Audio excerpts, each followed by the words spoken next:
शहरातील प्रसिद्ध वृद्धाश्रमाचे दिव्य दृश्य, जिथे सुमित नावाचा 40 वर्षांचा व्यक्ती त्याच्या 75 वर्षाच्या आईला सोडायला आला होता. रिसेप्शनवर बसलेली मुलगी आणि सुमितमध्ये वाद सुरू होता. हे बघा मॅडम, तुम्ही मुद्दा समजून घेण्याचा प्रयत्न करा. माझ्याकडे एवढा वेळ नाही. परत मी माझ्या आईला इकडे घेऊन येऊ शकेन. त्यामुळे त्यांना तुम्ही आजच इथे प्रवेश द्या. तुम्ही म्हणाल तर मी आत्ता 1 लाखांचा चेक कापून तुम्हाला देईन. फक्त तुम्ही माझ्या आईला इथेच ठेवा. अहो साहेब, मी तुम्हाला आधीच सांगितलं आहे की तुमच्या आईला आज कोणत्याही परिस्थितीत प्रवेश दिला जाणार नाही. या वृद्धाश्रमाची संचालक काही दिवसांसाठी विदेशात गेल्या आहेत. त्या उद्या येतील. त्यामुळे तुम्ही आता जा आणि उद्या तुमच्या आईला घेऊन या. जेव्हा रिसेप्शनवर बसलेल्या मुलीने सांगितले तेव्हा सुमित स्वतःच्या रागावर नियंत्रण ठेवत म्हणाला, अहो मॅडम, तुम्ही काय म्हणताय ते मला समजते, पण माझी पण एक अडचण आहे. आम्ही खूप लांबून आलो आहोत. माझी 3 दिवसांनी अमेरिकेची फ्लाईट आहे. आता मला सर्व तयारी करावी लागेल. कृपया तुम्ही माझी परिस्थिती समजून घेण्याचा प्रयत्न करा.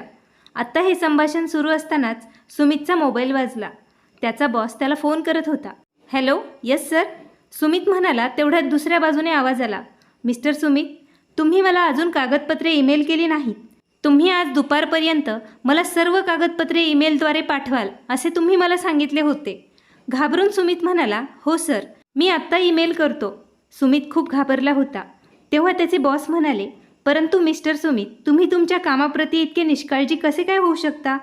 तेव्हा सुमित म्हणाला, नाही सर, खरं तर मी एका अडचणीत अडकलो होतो. मी तुम्हाला आत्ताच. सुमित त्याची बाजू सांगत होता तेव्हाच दुसऱ्या बाजूने कॉल डिस्कनेक्ट झाला.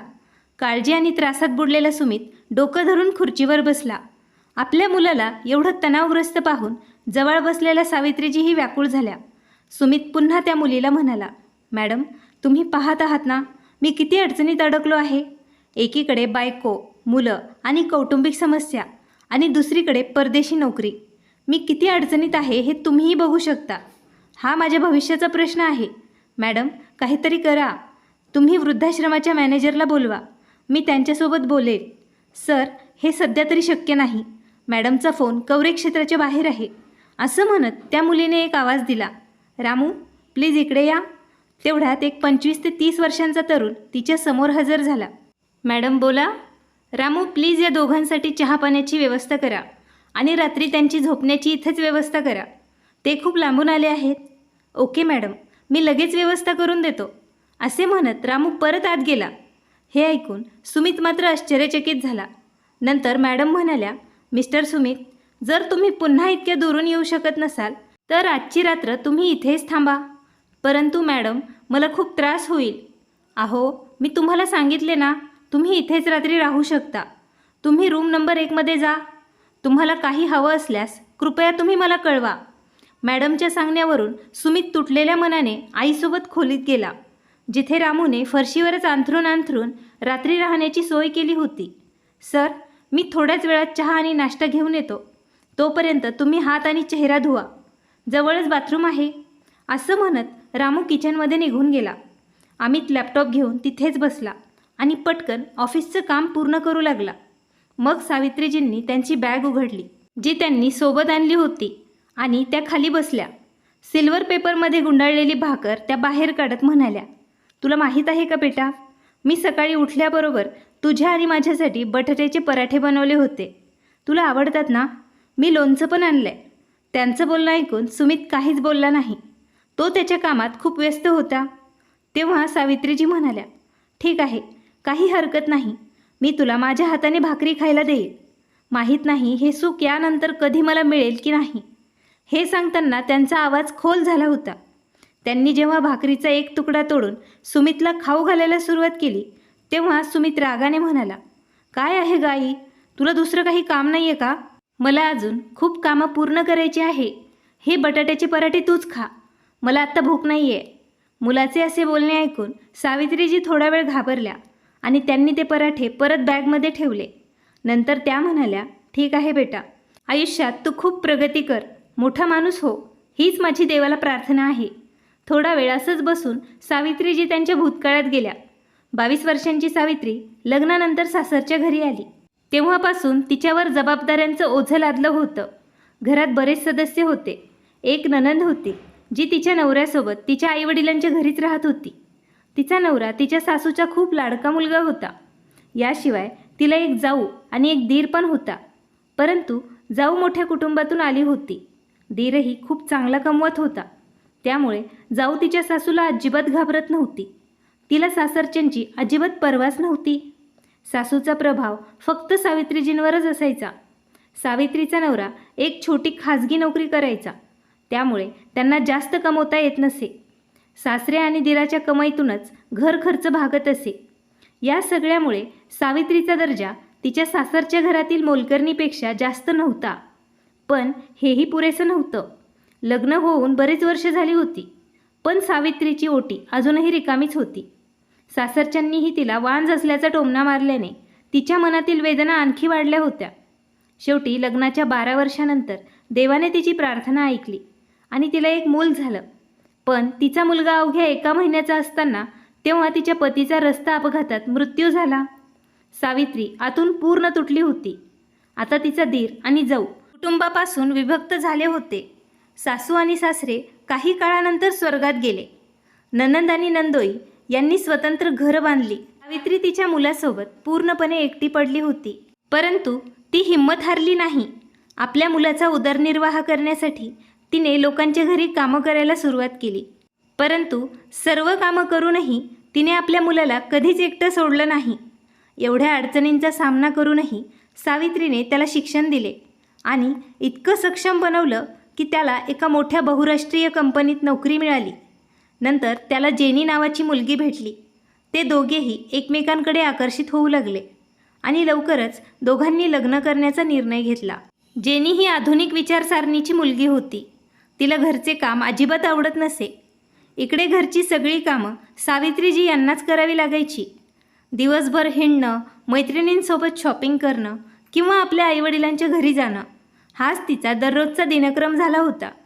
जर ती एखादा दिवस घरी राहिली तर तिचे मित्र तिथे जमलेले असायचे. सावित्रीजींना हे सर्व अजिबात आवडत नाही. परंतु त्या कोणाला सांगतील? त्यांनी सुनेला समजावण्याचा प्रयत्न केला असता त्यांना सडेतोड उत्तर मिळायचे आणि मुलगा बायकोच्या मागे वेडा झाला होता. असो, कसं तरी आयुष्याची गाडी चालू होती. असाच वेळ जाऊ लागला. आता सुमित आणि जेनीच्या लग्नाला 12 वर्ष पूर्ण झाली होती. सुमित्राजींना 2 नातू झाले होते. एक 10 वर्षाचा होता आणि दुसरा 8 वर्षांचा होता. दुसरीकडे जेनीचे पालक अमेरिकेत शिफ्ट झाले होते. आता जेनीनेही हट्ट धरला होता की तिलाही अमेरिकेत जाऊन स्थायिक व्हायचं आहे. तिथल्या हायफाय लाईफचा तिला आनंद घ्यायचा आहे. योगायोगाने सुमितच्या कंपनीने त्याला परदेशात नोकरीची ऑफर दिली. इथल्यापेक्षा दुप्पट पगार मिळण्याच्या लोभापोटी सुमितनेही ही ऑफर स्वीकारली. सुमित, त्याची पत्नी जेनी आणि दोन्ही मुलांना खूप आनंद झाला होता. सुमितला त्याची आई सावित्रीजींना सोबत घेऊन जायचं होतं, परंतु त्यांचा विजा नाकारण्यात आला. यावर सुमित चिंतेत पडला. आता काय करायचं? दुसरीकडे त्याची पत्नी जेनी अमेरिकेला जाण्यावर ठाम होती. तिने सुचवले की तुर्तास आपण आईला वृद्धाश्रमात पाठवू आणि 1 वर्षानंतर पुन्हा विजासाठी अर्ज करूया. विजा भेटेल तेव्हा आपण त्यांना आपल्यासोबत अमेरिकेला घेऊन जाऊया. परंतु पुढच्या वर्षी पण विजा मिळाला नाही तर? सुमित म्हणाला. त्यावर जेनी म्हणाली, अरे मग काय झालं? त्यापेक्षा मी म्हणते त्यांच्यासाठी फक्त वृद्धाश्रमच बरं असेल. त्या काय करणार आपल्यासोबत परदेशात जाऊन? आणि तुला पण तुझ्या आईबद्दल काळजी करण्यापेक्षा आपल्या भावी आयुष्यावर तू लक्ष केंद्रित केलं पाहिजे. ही वेळ प्रॅक्टिकली विचार करण्याची आहे. भावनेच्या आहारी जाऊन अशी चांगली संधी सोडू नको. सुमितलाही जेनीचे म्हणणे आवडले होते आणि त्याने त्याच्या आईला वृद्धाश्रमात पाठवण्याचं मान्य केलं होतं. आई, मी चहा आणि बिस्किटं घेऊन आलो आहे. रामूच्या आवाजाने सावित्रीजींची तंद्री तुटली आणि त्या वर्तमानात परत आल्या. सावित्रीजी यांनी चहाचा कप उचलून चहा प्यायला सुरुवात केली. तेव्हा त्या सुमितला म्हणाल्या, बरं बेटा, निदान चहा तरी पिऊन घे. काय आई, एकतर मी खूप त्रासात आहे आणि तू खाण्यापिण्याचा विचार करत आहेस. जर मी आज माझं काम पूर्ण केलं नाही तर मला माझ्या बॉसचं बोलणं ऐकावं लागेल आणि इथे इंटरनेटला पण रेंज नाही. मला माहीत नाही या वृद्धाश्रमातील रहिवाशांनाही स्वतःचे नियम बनवले आहेत. हद्द झाली आहे. त्यांना एवढं पण समजत नाही की कोणी वृद्ध आहे, कोणी दुसऱ्या शहरातून इकडे आला आहे. या लोकांनी वृद्धांना आधार द्यावा. परंतु इथे एकीकडे वृद्धाश्रमाचे मॅनेजर बाहेर फिरायला गेलेली आहे आणि दुसरीकडे इथे बसलेल्या मॅडम आपलं म्हणणं ऐकायलाच तयार नाहीत. रागाने त्यावेळी सुमित बोलतच जात होता आणि दारात उभं राहून त्या मॅडम त्यांचं सगळं बोलणं ऐकत होत्या. तेवढ्यात अचानक सुमितचं लक्ष त्यांच्याकडे गेलं. सुमित घाबरून त्यांच्या बोलण्यावरती पडदा टाकत तो म्हणाला, अहो मी तर फक्त. जाऊ द्या मिस्टर सुमित, मला माहीत आहे अशा वातावरणात कोणतीही व्यक्ती चिडचिडच करते. तुम्ही माझ्यासोबत या, मला तुमच्याशी महत्त्वाचं बोलायचं आहे. असं म्हणत मॅडम रूममधून बाहेर निघून गेली.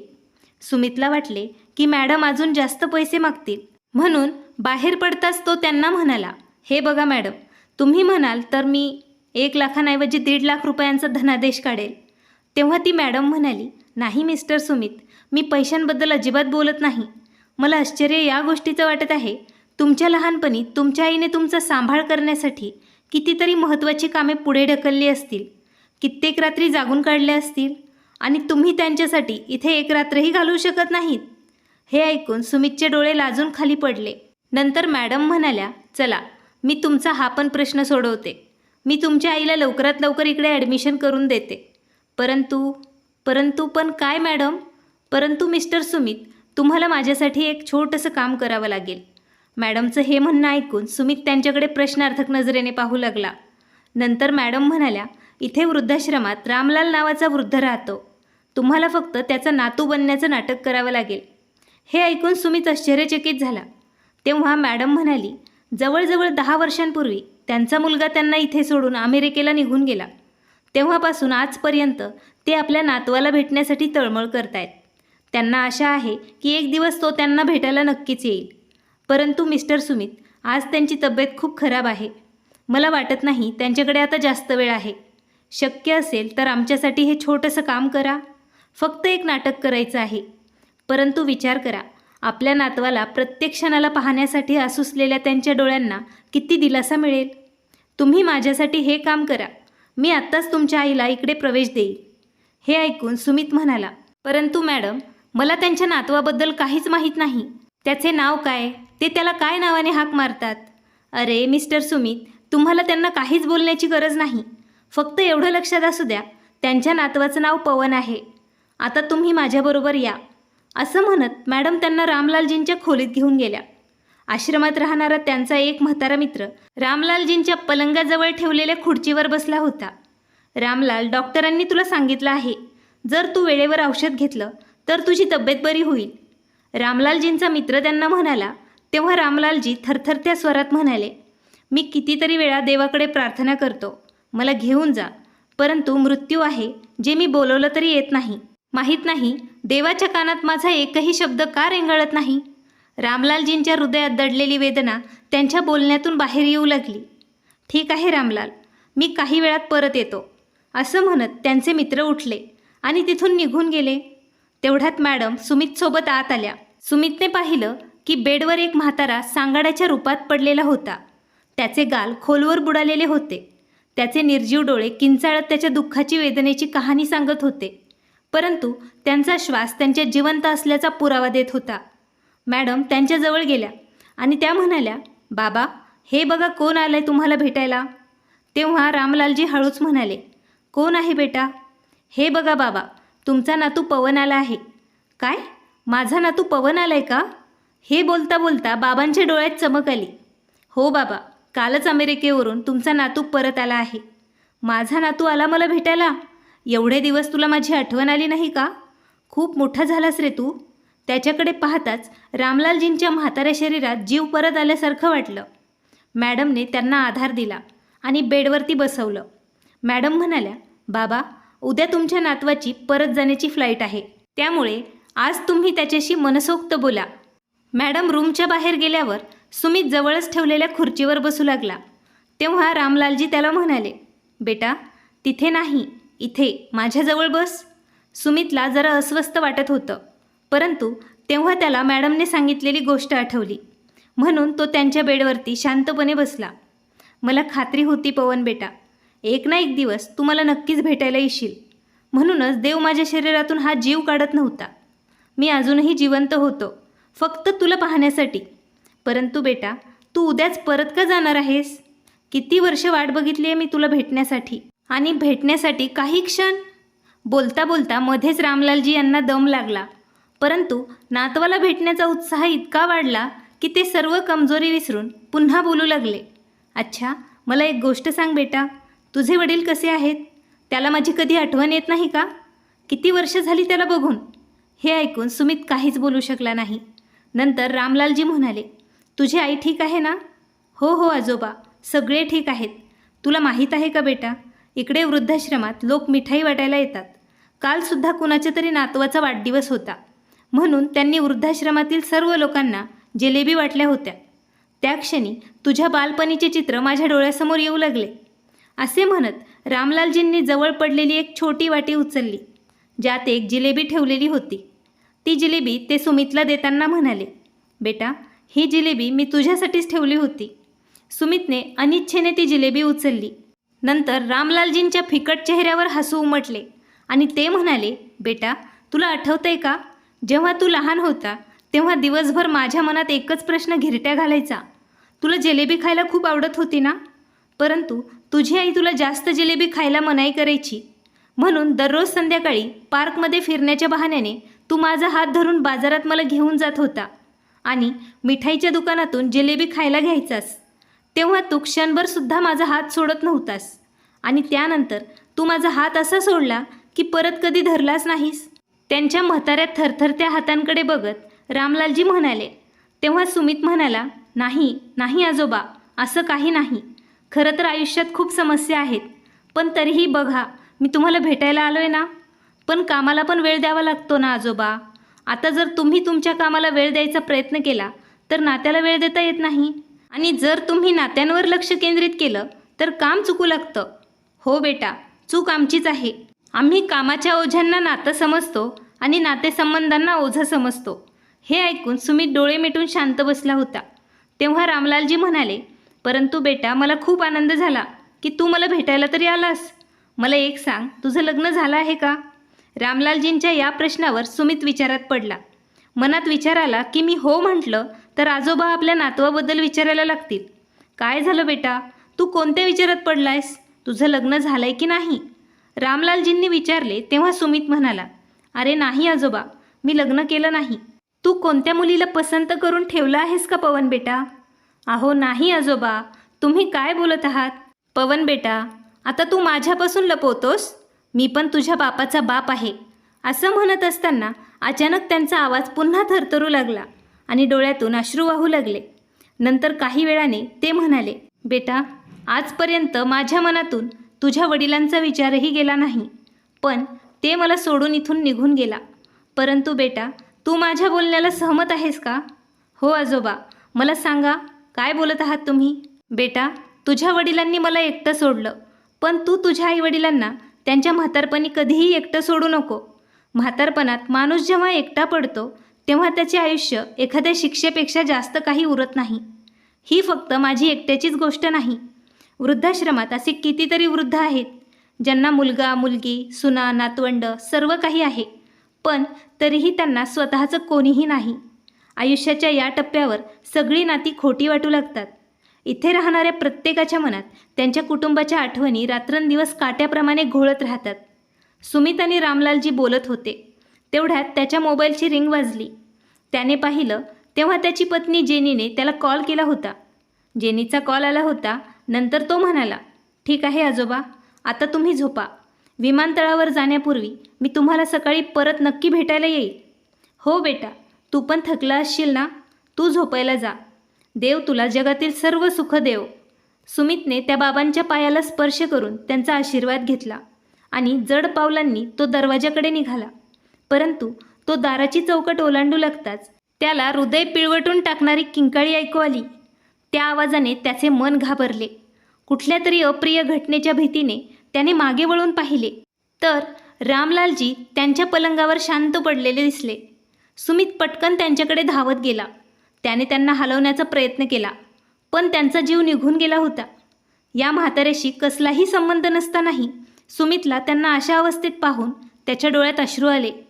त्याने ताबडतोब मॅडमला फोन केला आणि रामलालजींबद्दल त्यांना सांगितले. तेवढ्यात पुन्हा त्याचा फोन वाजला. सुमितने फोन उचलला तेव्हा त्याची पत्नी म्हणाली, अरे एवढा वेळ झालं तुला कॉल करते, कुठे होतास?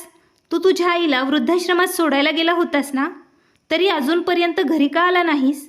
ते काय आहे ना जेनी, वृद्धाश्रमाची संचालिका इथे नाहीत, त्यामुळे आईला इकडे प्रवेश आज मिळू शकला नाही. म्हणूनच मी. तेवढ्यात सुमितचं बोलणं टाळत त्याची पत्नी जेनी त्याला म्हणाली, अहो तुम्ही पण कमालच करतात. आज प्रवेश झाला नाही तर उद्या झाला असता. यासाठी तुम्हाला तिथे राहण्याची काय गरज होती? तू आईला तिथेच सोडून परत यायला हवं होतंस. आपल्याला अमेरिकेला जाण्यासाठी 3 दिवसांनी फ्लाईट आहे आणि तू तिथे तुझ्या आईच्या जवळ बसला आहेस. हे काय बोलत आहेस तू जेनी? ती माझी आई आहे. मी असं कसं त्यांना सोडून येईल बरं? मी उद्या सकाळी लवकर इथून निघेल. एवढं बोलून सुमितने कॉल कट केला. नंतर तो त्याच्या आईच्या खोलीत गेला. आईच्या खोलीत गेल्यावर आपल्या मुलाला उदास पाहून सावित्रीजींनी त्याला विचारलं, काय झालं सुमित बेटा, काही प्रॉब्लेम आहे का? तुला एवढा वेळ का लागला यायला? काही नाही आई, बसून बसून मला कंटाळा आला होता, म्हणून मी बाहेर फिरायला गेलो होतो. बरं आई, मॅडमने आपल्याला बाहेर हॉलमध्ये आत्ता बोलवलं आहे. बाहेर कशासाठी बेटा? सावित्रीजींनी विचारल्यावर सुमित म्हणाला, आई जेवायला. या आश्रमात असा नियम आहे की इथे सर्वजण एकत्र बसूनच जेवण करतात. हो बेटा, तू पण सकाळपासून जेवण केलेलं नाहीस, तुला भूक लागलीच असेल. तुला वरून कामाचंही ओझं आहे, चल जेवायला. सुमित त्याच्या आईसोबत हॉलमध्ये आला. तिथे एक मोठ्या डायनिंग टेबलवरती जेवण ठेवलं होतं. एक एक करून सगळी वडीलधारी मंडळी येऊन बसू लागली. काही वृद्ध लोक चालायला सक्षम होते तर काही पूर्णपणे असह्य झाले होते. वृद्धाश्रमात काम करणारे कर्मचारी त्यांना खाऊ घालत होते. सुमित हे सर्व काही व्यवस्थित बघत होता. त्याने त्या वडीलधाऱ्यांकडे एक नजर टाकली, परंतु त्याला इथे आनंद दिसत नव्हता हे स्पष्ट झालं. जेवण आणि राहण्याची सोय चांगली असली तरी मुलांपासून दूर गेल्याचे दुःख आणि निराशेची भावना त्यांच्या डोळ्यात स्पष्ट दिसत होती. मोठ्या कष्टाने सुमितने थोडं जेवण केलं आणि परत तो खोलीत येऊन बसला. काही वेळाने सावित्रीजी खोलीत आल्या. तेव्हा आपल्या मुलाजवळ बसत त्या म्हणाल्या, काय झालं बेटा, तू जेवण का आज केलं नाहीस? सुमित उदास स्वरात म्हणाला, आई मला भूक नाही. आई तू बटाट्याचे पराठे तयार करून आणले होतेस ना, मला ते खायचे आहेत. तेव्हा सावित्रीजींनी हसत हसत त्यांच्या बॅगमधून बटाट्याचे पराठे काढले, आपल्या मुलाला दिले आणि त्या म्हणाल्या, बेटा तुला माहीत आहे का, लहान असताना तू मला रोज बटाट्याचे पराठे बनवायला सांगायचा आणि मी ते बनवायचे. तेव्हा तू म्हणायचा, आई मला तुझ्या हाताने खाऊ घाल. जेव्हा मी तुझ्या हाताने जेवण करतो तेव्हा जेवणाची चव दुप्पट होते. म्हणूनच आज पण मला खाऊ घाल ना आई. सुमितने हे सांगताच सावित्रीजी हसत हसत त्याला आपल्या हातांनी खाऊ घालू लागल्या. तेव्हा भावनेने भारावून सुमित त्यांना म्हणाला, आई तुला आठवतं का, लहानपणी एकदा उन्हाळ्याच्या सुट्टीत आपण मावशीच्या घरी गेलो होतो. तेव्हा मी शेजारच्या मुलांसोबत लपाछपी खेळत होतो. कोण कुठे तर कोण कुठे. मी पण जवळ असलेल्या गल्लीत जाऊन लपलो होतो. काही वेळाने बाकी सर्व मुले पळून गेली होती, परंतु मी रस्त्यावर फिरत राहिलो. मावशीचे घर कुठे आहे हे मला माहीत नव्हतं. तो प्रसंग आठवून सावित्रीजी म्हणाल्या, हो बेटा, मी तुझा शोध कुठे कुठे घेतला नव्हता. दुपारची संध्याकाळ झाली आणि संध्याकाळची रात्रही झाली, पण तू कुठेच मला सापडला नाहीस. ज्या मुलाला त्यांनी 2 क्षणही आपल्या नजरेआड होऊ दिलं नाही, तो मुलगा कित्येक तास बेपत्ता होता. वेड्यासारखं इकडे तिकडे तुला शोधत होते. रस्त्यात भटकताना शेवटी अंधारात समोरून येताना मी तुला पाहिलं, तेव्हा माझ्या जीवात जीव आला. हो आई, आठवतंय मला. मला पाहताच तू धावत माझ्याकडे आलीस आणि मला छातीशी घट्ट मिठी मारली होतीस. त्यावेळी तू खूप रडली होतीस. बोलता बोलता सावित्रीजी आणि सुमितच्या डोळ्यात अश्रू आले होते. आई आणि मुलगा एकत्र बसून असं बोलून बरेच दिवस झाले होते.